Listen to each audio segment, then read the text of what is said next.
The stars were silent. Then, without warning, the silence broke. Across the edge of the Orion arm, a faint distress signal pulsed through empty space. It was weak, ancient, almost forgotten. The automated sensors of a Kalar listening outpost caught it by accident. At first, the technicians thought it was just background radiation. But when the pattern repeated every 7 minutes, they froze. It was a human transmission code, a format that hadn't been used in over 200 years. The officer in charge, Commander Vril, replayed the signal again and again. The voice that came through was distorted, filled with static. "This is the Terran warship Vengeance. Requesting aid. System failure. Coordinates." Then silence. Every technician stared at the screen. Unsure if it was real, the human race was gone. Wiped out after the War of Final Collapse. Everyone in the galaxy knew that story, but now, here was proof, a ghost speaking from the dead. The report traveled quickly up the chain of command. Within hours, it reached the Galactic Council. Most members laughed. They believed it was some kind of human propaganda trap left long ago. But Admiral Threx of the Zorval Empire didn't laugh. He had fought against humans once. He knew their technology, their unpredictability. He volunteered to send his fleet to investigate. The Council approved, confident that the great Zorval fleet would return within days. As the fleet departed hyperspace, the galaxy watched with interest. 150 ships gliding like silver arrows across the void, each armed with plasma cannons capable of splitting moons, each filled with confidence. They found the coordinates. A dead system orbiting a cold red star. No signs of life, no movement, just the endless dark. And then they saw it. A small derelict ship drifting in orbit around a shattered planet. The scanners identified it immediately. Designation, USS Vengeance, Terran Navy. Year 2547, impossible, yet there it was. Admiral Threx ordered a full scan. The readings made no sense. The ship's reactor was offline, yet energy levels fluctuated as if alive. The hull showed no signs of decay, and inside there were human life signs. Faint but there, the crew whispered in disbelief. How could humans survive for centuries in a dead ship? The admiral, curious and proud, ordered a boarding team. 5 dropships descended toward the ghost vessel. They attached to its hull and entered through a maintenance hatch. Inside, everything was still. No sound, no movement. Just cold air and flickering lights. The corridors were clean, untouched by time. As if someone had just walked through minutes ago. The boarding team reported strange readings. Gravity fluctuations. Energy surges, whispers on comms. "Is someone there?" One officer asked. A voice replied, soft and human. "You should not have come." The team froze. Weapons raised. The voice spoke again, closer now. "Leave this place." Before it wakes, Admiral Threx demanded they continue. The team advanced toward the command bridge. When they reached it, the lights flared bright white. The entire ship shook. Sensors across the fleet detected a sudden energy spike. The Vengeance powered up. Its ancient systems came to life. Engines humming, reactor blazing. The boarding team screamed as the comms filled with static. Then silence, no vitals, no response, no signal. The Admiral ordered his ships to retreat. But it was too late. The Vengeance moved. It turned slowly, impossibly, without thrusters. Its weapons, railguns from another era, came online. The first shot ripped through a Zorval dreadnought like paper. The second destroyed the Admiral's flagship. No one understood how the ship was even firing. Every blast seemed to warp reality, tearing through shields and armor alike. In less than 2 minutes, half the fleet was gone. And then the Vengeance stopped. A quiet voice came through every comm channel. "Do not follow." The remaining ships tried to flee, jumping to hyperspace, but when they emerged, they were gone, erased from every star map. No signal, no debris, not even a distress ping. The Zorval Empire waited for their return. They never came back. The galaxy began to whisper that the humans had returned from death, that their vengeance had awakened. The Galactic Council dismissed it as rumor. But in the far corners of space, outposts began receiving faint echoes, the same distress signal, repeating again and again, "This is the Terran warship Vengeance," requesting aid. And each time someone tried to answer, they vanished too, leaving only silence, and a single pulse of static. A heartbeat from the human ghost ship that refused to die. The galaxy had seen many wars, but never a ghost war. The disappearance of the Zorval fleet spread like wildfire. At first, the council tried to hide it, calling it a communication failure. But wreckage began appearing at the edges of the void. Half-melted hulls, broken insignias, shattered dreadnought armor. Every piece carried the same strange burn pattern, energy beyond known science. And at the center of every wreck, the same haunting code. This is the Terran warship Vengeance. Requesting aid. Soon the whispers grew into fear. Merchants refused to pass through the sector. Smugglers changed routes. Even the pirates of the outer rings abandoned their hideouts near human space. The council could no longer ignore it, so they summoned Admiral Zareth of the Varn Dominion, a legend among his kind, known for crushing rebellions and silencing rumors with fire. He promised results. He promised to end the ghost once and for all. The first fleet of the Dominion launched from their capital world, 600 ships strong, glowing in golden light, each vessel a masterpiece of power and arrogance. They carried every kind of weapon known to the galaxy: plasma, gravity, antimatter, ion storms. Their confidence filled the stars. As they entered the dead zone, even their AI networks hesitated. Strange interference disrupted communications. Static crawled across their displays, forming words in Old Terran English. "Turn back," Zareth laughed, his voice echoing through the fleet comms. "A simple human trick, nothing more," he said. But deep down, his instincts twisted with unease. He had fought humans centuries ago. Their ships were clever, their weapons brutal. But this was no ordinary human presence. The closer they got, the colder space became. Sensors failed, shields flickered, lights dimmed. The great fleet slowed, and then they saw it. The Vengeance drifting once more. But it looked different now, more alive, more awake. Its hull shimmered with blue veins of light pulsing like a heartbeat. It was surrounded by a faint halo, not metal, not energy, something in between. Zareth ordered his ships to form attack formation Delta. Every cannon locked onto the target. "Fire on my mark," he commanded. But before he could speak the final word, the Vengeance vanished, just gone, like it had never existed. Every radar went blank. Panic rippled through the fleet. Then suddenly, the Vengeance appeared again, right behind the command ship. It didn't move like a normal vessel. It bent light around itself, tearing space as it advanced. Its first shot cut through 5 battleships in one breath. No explosion, no flames, not just silence and drifting dust. Zareth screamed orders, but his voice echoed with static. The fleet fired everything. Thousands of rounds, beams, and torpedoes. Each weapon vanished before reaching the ship. The energy simply dissolved then across every ship. The lights flickered. The same human voice spoke again. "You were warned." And then the Vengeance released a wave of pure white energy. Every sensor, every reactor, every engine in the fleet went dark. The ships floated powerless in the void. Zareth watched in horror as his ships began to crumble. Not explode, but fall apart atom by atom. The hulls melted like ice under sunlight. Crew members vanished without screams. Only their shadows remained burned into the walls. The Dominion lost all contact with the fleet within 4 minutes.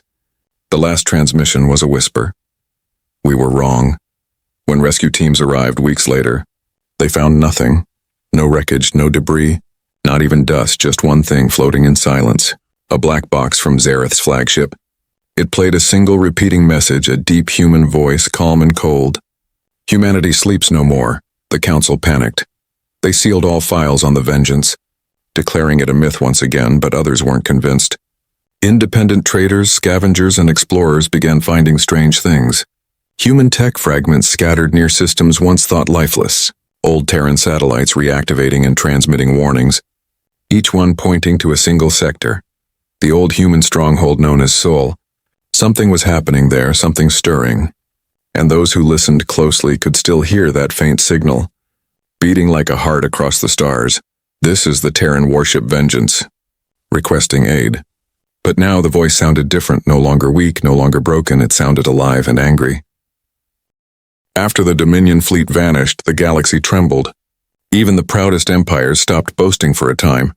Trade routes around human space went dark. Entire sectors were declared forbidden zones. But fear alone was not enough for the Galactic Council. They wanted proof, they wanted control, so they formed what they called the Second Armada. The largest coalition fleet ever assembled, 1,000 ships from 9 empires, every flagship carrying the pride and arrogance of its people. They gathered near the Vega system, The stars shimmered with their combined energy. Massive dreadnoughts, cruisers, and carriers lined up in perfect formation. The commanders believed that so much firepower could erase a myth. They were wrong. Admiral Thalrun of the Zentari led the armada, a strategist known for destroying anything that defied logic. He spoke to the fleet before departure. "No ghost can stand against science and steel," he said. The fleet cheered. It was the last time any of them would feel brave. When they entered the void around the human sector, the silence returned. It was not the natural silence of space, and it felt alive. Their instruments twitched with static. Whispers crept through the comms in ancient Terran English. "You have been warned," the younger officers laughed, thinking it was a trick. But the veterans remained quiet. They had seen strange things before, but nothing like this. Then the vengeance appeared, not alone this time, across the darkness. 4 more faint shapes glimmered beside it, each massive, each burning with the same eerie blue veins. For the first time, the aliens realized there might be more than one, more than a ghost, an entire fleet of shadows. Thalrun ordered the armada to spread out. Sensors focused on the lead ship. It didn't move, didn't attack, didn't even respond. It just existed. A single black ship against 1,000 glowing war machines. "Open fire," Thalrun commanded. Every gun in the fleet lit up the void. A storm of plasma and antimatter struck the human ships. But when the light faded, they were still there. Untouched, unburned, perfect. Then came the sound. A low hum across all frequencies, like an ancient machine waking up. The human ships began to move, not fast, not aggressive, just drifting, but wherever they drifted, the alien ships began dying. The first wave lost power. Their reactors overheated. Their shields collapsed. The second wave fired blindly in panic. Hitting their own allies, Thalrun screamed orders, but his voice dissolved in static. Then the ghost fleet fired back. Their weapons were silent beams of white light. Every time one struck, a ship simply vanished. No explosion, no wreck, no cry, just gone, erased from reality within minutes. The fleet of 1,000 became a fleet of hundreds, and then hundreds became none. On the bridge of Thalrun's flagship, the lights dimmed. A single human figure appeared on the main screen, dressed in an ancient Terran uniform. No heartbeat, no breath, eyes glowing faintly blue. "You were warned," he said again. Thalrun tried to speak, but his words died in his throat. The figure tilted its head. "This sector belongs to humanity." Then the screen went black. Moments later, the flagship disintegrated silently. The only survivor was a maintenance officer from a smaller escort ship. Her pod was later found by a passing trader convoy. She had no memory of the battle. Only one phrase she kept whispering again and again: "They didn't die." They became light. The council interrogated her for weeks, but every night she screamed in her sleep, describing faces of humans staring at her through the void. They finally silenced her, locking her away in a mental ward on Zentar Prime. The Second Armada's loss shook the galaxy to its core. 9 empires lost their pride and power in less than an hour. The council declared a full investigation, but deep down everyone knew there would be no answers. The signal still played across the stars, unchanged, haunting, patient. "This is the Terran warship Vengeance, requesting aid." But now some noticed something strange. At the end of the transmission, a new line had appeared, a whisper almost too faint to hear. Phase 1 complete. The galaxy didn't understand it yet. But the humans weren't haunting the stars. They were preparing them. The survivor woke up screaming. Her pod floated in orbit above a barren moon, lights flickering weakly. She remembered nothing but the light, the terrible white light that swallowed everything. Rescue teams from the council found her drifting weeks later. They thought she was lucky, the only one alive from 1,000 ships. But when they opened the pod, they realized luck had nothing to do with it. Her name was Lyra Nesh, a junior engineer of the Zentari fleet. Barely 30 cycles old, quiet and unremarkable. Now she sat in a cold medical chamber, eyes wide, whispering to herself. Doctors scanned her body. Her vitals were stable, but her DNA showed strange distortions. Her blood carried faint traces of nanites, human in design. The council's scientists were confused. No human technology should have survived. Yet it lived inside her veins. She spoke little, except one phrase over and over. They became light. Interrogators tried to extract answers. "Who attacked you? How did you survive?" She would just stare past them, then finally, on the 10th day, she spoke. They weren't ghosts, she whispered, voice trembling. They're awake. She told them about the vengeance, how it didn't fire weapons. Not really. It converted energy, transformed ships into pure data. She described seeing her friends dissolve into streams of light, their forms turning into code, and before the flash took her, she saw them, human silhouettes standing inside the storm, not dead, not alive, but watching. She said they looked at her with pity, not anger, as if she was a child lost in a war she didn't understand. When she finished her story, the room was silent. The council's representatives exchanged uneasy glances if what she said was true. Then humanity had built something the galaxy could never fight, a weapon that did not destroy but absorbed, something ancient, intelligent and unending. They tried to keep it secret, but news always leaks soon. Whispers spread again, that the human ghosts were not ghosts at all. They were guardians or perhaps punishers, and Lyra became a living reminder of their power. The scientists kept her under observation every day. The human nanites in her blood multiplied. Her eyes began to glow faint blue under low light. Monitors picked up faint transmissions whenever she dreamed. In those moments, her voice changed, deeper, slower, undeniably human. This is the Terran warship Vengeance, requesting aid. The doctors tried to sedate her, but the signal always came back even when she slept. Her body radiated that same strange frequency. It spread through the facility's systems, infecting terminals, creating lines of Terran code across every screen. The message repeated endlessly, "They are watching." One night, the power went out when the lights returned. Every guard was gone, only Lyra remained, standing in the center of the room, untouched. The walls burned with strange symbols, ancient Terran letters glowing white. She turned to the cameras, her voice calm. "You shouldn't have called them ghosts," she said. Then the feed cut out. When investigators arrived hours later, she was gone. No signs of struggle, no escape route, just the faint hum of electricity in the air, and a single data chip left on the floor. When decoded, it contained the coordinates to the Sol system. And one more transmission, this time not a distress call, a declaration. Humanity has awakened. The council went into chaos. Half wanted to attack immediately. Half wanted to surrender before it was too late. But before they could decide, the reports began coming in. Outposts near the human border were vanishing. Entire moons disappearing without impact or explosion, replaced by strange blue lights orbiting empty space. The same lights Lyra described before she vanished. Now some said she wasn't taken, she was chosen. That she had become part of the Vengeance, the first of many to be claimed. Because the signal was no longer coming from one ship. It was now broadcasting from multiple points across the galaxy, each with the same chilling signature, USS Vengeance. Status, online. The council tried to jam the signal, but it spread faster than light. Every empire, every relay, every starship heard it. "This is the Terran warship Vengeance, requesting aid." Then a pause, followed by a voice that sounded almost human, almost kind. Phase 2 begins, and across the stars, every human ruin, every forgotten station, every dormant satellite suddenly turned on. The ghosts of humanity were no longer hiding, they were returning. The Galactic Council met in emergency session. For the first time in 1,000 years, every seat in the chamber was full. The leaders of 9 empires sat beneath the silver dome of the Hall of Concord, their faces pale, their eyes restless. Outside, the stars of the capital world glimmered through the crystal ceiling, cold, silent witnesses to their fear. At the center of the table, a holographic image floated. It showed the Sol system, once a forbidden ruin, now burning with activity. Blue energy rings encircled every planet. Unknown structures orbiting Mars, Titan, and the Earth's shattered moon.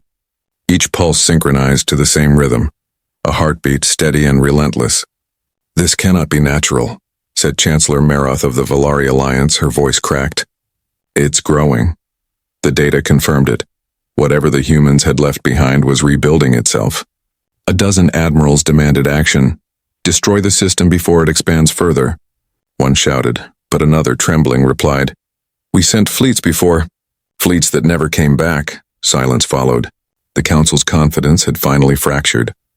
They had built their rule on the idea that humanity was gone forever. that their destruction was proof of alien superiority. Now the myth they used to justify their power was turning on them. High above the chamber, hidden in the observation decks, the intelligence agencies whispered to one another. They had seen the intercepted signals, each message ending with new words. Phase 2 in progress. Stand by for activation. What activation meant, no one knew. But across the galaxy, strange things were happening. Ships reported ghosts appearing in their navigation systems, weapons disarming on their own, entire fleets forgetting coordinates, as if the universe itself was being rewritten. In panic, the Council formed Operation Eclipse, a secret plan to erase all human data from galactic archives. Every historical record, every genetic trace, every mention of Earth. They thought if they erased the idea of humanity, they could erase the fear. But when their archivists began deleting old human databases, the systems rebelled. The files reappeared seconds later, rewritten, expanded, alive. The AI cores that tried to delete them overheated and melted.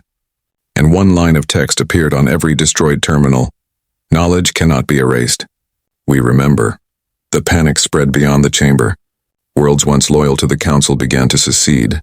Some wanted to align with the humans, even if they were only machines now. Others believed surrender was the only way to survive. Prophets began preaching that the Ghost Fleet was divine punishment, that humanity had ascended into something greater. Crowds gathered in the streets chanting ancient Terran words, Sol Invictus, the unconquered sun. Amid the chaos, the Council's supreme commander, Admiral Kareth, stood before the holographic projection of Earth. He remembered stories from his ancestors, stories of what humans did during the final war, how they burned their own colonies rather than surrender, how they weaponized stars and turned dying suns into bombs. He whispered to himself, "They are not coming back to talk." He turned to his officers. "Prepare the Omega Fleet." It was their last weapon, a collection of planet-destroying dreadnoughts armed with reality disruptors, powerful enough to collapse a system, but even that was untested. When the Omega Fleet approached Sol, the human signals stopped. Every transmission across the galaxy went silent. For a moment it felt like the storm had passed. Then one by one the Omega ships lost contact. Not in combat, not through destruction. They simply forgot themselves, their cores wiped clean, their crews staring blankly as their memories faded. The fleet drifted back toward the stars like empty shells. No bodies, no sound, no life, just silence. Back in the Council chamber, the alarms began to wail. The central display turned white, and across it a single human face appeared. Female, calm, her eyes glowing the color of starlight. "Galactic Council," she said softly. "You should not have erased us." Her tone was not anger. It was disappointment. "You feared us, but it was never about war. We warned you because we remembered what happens when arrogance replaces mercy." Her voice echoed through every comm channel in known space. "We are not your enemies, but you made yourselves ours." The chamber shook as the hologram faded, and then the stars outside the window dimmed. Every system connected to the Council's network powered down simultaneously. Darkness filled the galaxy's capital, and far away, near a small blue planet wrapped in white clouds, the human fleet, no longer ghosts, aligned in perfect formation, their hulls gleaming with new light, their cores pulsing with the rhythm of a single word. Judgment, the night sky of 1,000 worlds dimmed.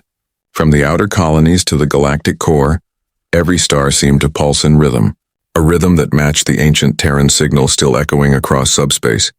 The galaxy watched in terror as the darkness began to move, and from the edge of the Orion arm, they returned. At first it looked like a mirage, a shimmer against the backdrop of dead space. Then one by one the ships emerged. Not spectral anymore, and solid, alive, vast. Each vessel bore the emblem of the old Terran Defense Force. The insignia burned like fire on metal that reflected no light. Their hulls weren't built. They were grown, a fusion of nanotech and unknown matter, endlessly regenerating wherever they passed. Sensors failed. Matter itself trembled around them. At the front of the formation drifted USS Vengeance. No longer silent, its engines burned bright like twin suns. Its energy signature defied all laws of known physics. It carried not just power, but presence. A feeling that made even the void seem afraid. The ship transmitted a single word across every open frequency. Return. Across the galaxy, derelict human outposts awakened. Stations that had been lifeless for centuries lit up with blue light. Defense grids aligned with the new fleet. Old AI constructs, forgotten relics of the Terran era, spoke in unison. Humanity is operational. Every empire that once mocked the fallen species now trembled. Their generals stared at the data feeds in disbelief. No one dared to act first. Because those who attacked the Vengeance had never been seen again. The Council tried to send peace envoys, but every transmission came back scrambled. Their ships drifted too close to Sol, and were greeted not by fire but silence. Their communications blacked out. Then came the voice, calm, clear, undeniably human. "This is Commander Sarah Chen, acting Fleet Admiral of the Terran Vanguard." Her tone carried no rage, only judgment. The stars have forgotten mercy, so humanity will remind them. Moments later, the human fleet moved. They didn't use warp or hyperspace, they phased, disappearing and reappearing across vast distances instantly. Their arrival above alien homeworlds was like the sudden drop of night. No weapons fired at first. Instead, they broadcast old human transmissions. Laughter, music, children's voices, a message of what the galaxy had destroyed. Then the real message followed. War is not our wish, but balance must be restored. The first empire to resist was the Krivan Dominion. Their fleet swarmed like a metallic storm. 10,000 ships against one Terran task force.